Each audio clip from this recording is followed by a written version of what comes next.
ناظرین، national of India کے خبرنامے میں آپ کا خیر مقدم ہے۔ میں ہوں عبدالحمید شوکت۔ آئیے دیکھتے ہیں اہم خبریں۔ بی جے پی قائد کشن ریڈی نے مسلمانوں کو فراہم کیے جانے والے 12% تحفظات کے سلسلے میں TRS حکومت کی جانب سے کی جا رہی کوششوں کو تنقید کا نشانہ بنایا۔ ورنگل میں میڈیا نمائندوں سے بات کرتے ہوئے انہوں نے کہا کہ KCR حکومت کی جانب سے مسلمانوں کو 12% تحفظات فراہم کرنے کی کوشش کی جا رہی ہے، لیکن ان تحفظات سے BC طبقے کے حقوق متاثر ہوں گے اور ان کے ساتھ ناانصافی ہوگی۔ انہوں نے الزام لگایا کہ KCR حکومت دستور کے معمار BR امبیڈکر کے فیصلوں کے خلاف حکومت چلا رہی ہے۔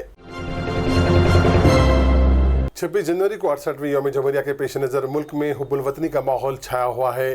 دارالحکومت دہلی کے علاوہ ملک بھر کے تمام شہروں میں جمہوریہ تقریب کی تیاریاں زوروں شوروں سے جاری ہے۔ شہر حیدرآباد میں سکندرآباد پریڈ گراؤنڈ پر جمہوریہ تقریب منعقد کی جائے گی، جس میں تلنگانہ اور آندھرا پردیش کے گورنر ESL نرسمہن شرکت کرتے ہوئے پرچم کشائی انجام دیں گے۔ یوم جمہوریہ کے پیش نظر یہاں سیکورٹی دستوں کی مشق جاری ہے۔ مختلف سیکورٹی دستوں کے اہلکاروں اور اسکولی طلباء کی ٹیموں نے یوم جمہوریہ کے موقع پر ریہرسل پریڈ منعقد کی۔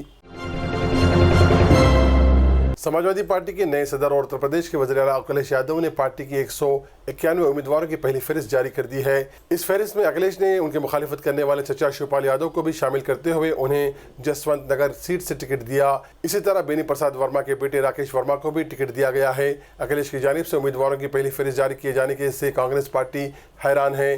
حال ہی میں کانگریس اور SP میں اتحاد قائم ہونے کے پیش نظر یہ قیاس کیا جا رہا تھا کہ دونوں پارٹیوں کی مشترکہ فہرست جاری کی جائے گی۔ اس کے علاوہ اکھلیش نے ان نشستوں پر بھی اپنی پارٹی کے امیدواروں کو ٹکٹ دے دیا جن پر کانگریس نے مطالبہ کیا تھا۔ اکھلیش کے اس اقدام سے اس اتحاد پر سوالیہ نشان لگ گیا ہے۔ نوٹ بندی کے بعد ریزرو بینک آف انڈیا کے گورنر ارجت پٹیل نے دعویٰ کیا ہے کہ کرنسی کی قلت جلد ہی دور ہو جائے گی۔ ارجت پٹیل آج پبلک اکاؤنٹس کمیٹی PAC کے سامنے پیش ہوئے۔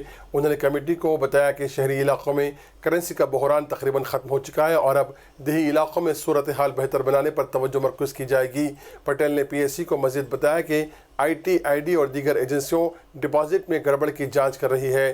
دوسری جانب حکومت نے بتایا کہ 500 کی نئی کرنسی چھپانے کے لیے ایک نوٹ پر 3 روپے 90 پیسے کا خرچ آئے گا۔ ممبئی سے تعلق رکھنے والے ایک شخص کی جانب سے قانون حق معلومات کے تحت داخل کی گئی درخواست کے جواب میں یہ جانکاری دی گئی۔ تاہم اس جواب میں جملہ آرڈر کی گئی نوٹوں کی تعداد اور معاہدے کی رقم کے بارے میں جانکاری دینے سے انکار کیا گیا ہے۔ سابق وزیر اعظم و کانگریس قائد منموہن سنگھ نے تعلیمی اداروں میں اظہار رائے کی آزادی کو لاحق خطرات پر تشویش کا اظہار کیا۔ منموہن سنگھ JNU اور SCU واقعات کا حوالہ دیتے ہوئے کہا کہ اختلاف رائے کو غیر جمہوری طریقے سے دبانے کی کوشش سے تعلیمی اداروں پر منفی اثر پڑے گا اور طلباء میں تخلیقی صلاحیتوں کی کمی آئے گی۔ کولکاتہ میں پریزیڈنسی یونیورسٹی کے 2 سالہ تاسیس تقریب سے خطاب کرتے ہوئے سنگھ نے یونیورسٹیوں میں اظہار رائے کی آزادی کی وکالت کی اور اس کے تحفظ پر زور دیا۔ انہوں نے کہا کہ اس وقت تعلیمی اداروں میں آزادانہ خیالات اور اظہار رائے کی آزادی کو خطرات لاحق ہیں۔ تعلیمی اداروں میں پولیس کی مداخلت افسوسناک ہے۔ جلی کٹو پر سپریم کورٹ کی پابندی کے خلاف تمل ناڈو میں جاری احتجاج کی لہر میں اب ریاست کی اہم DMK بھی شامل ہو گئی ہے۔ پابندی کو ہٹانے مرکزی حکومت پر دباؤ بڑھانے کے لیے DMK نے ریاستی کی سطح پر ریل روکو احتجاج منظم کرنے کا اعلان کیا، جس کے تحت ریاست کے مختلف مقامات پر ریلوے ٹریکس پر دھرنے دیے جا رہے ہیں۔ پارٹی کے ورکنگ پریزیڈنٹ MK اسٹالن نے مہابلم ریلوے اسٹیشن پر احتجاج میں حصہ لیا، جبکہ پارٹی کی MP کنی موزی نے چنئی کے انگمور کے ریلوے اسٹیشن پر جلی کٹو کی تائید میں احتجاج کیا۔ دوسری جانب چنئی کے مرینا برج پر بھی مظاہرے جاری ہیں، جن میں کم از کم 1 لاکھ افراد بشمول نوجوان اور طلباء حصہ لے رہے ہیں۔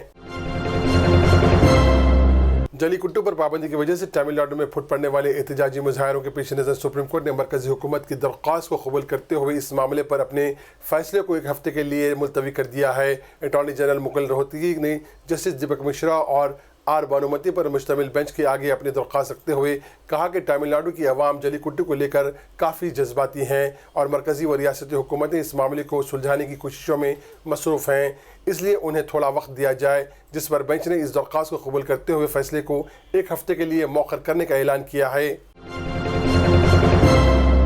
دوسری جانب آل انڈیا مجلس اتحاد المسلمین کے صدر رکن پارلیمان حیدرآباد اسدالدین اویسی نے کہا کہ جلی کٹو پر پابندی کے خلاف تمل ناڈو میں ہونے والے احتجاجی مظاہرے ہندوتوا طاقتوں کے لیے ایک سبق ہیں۔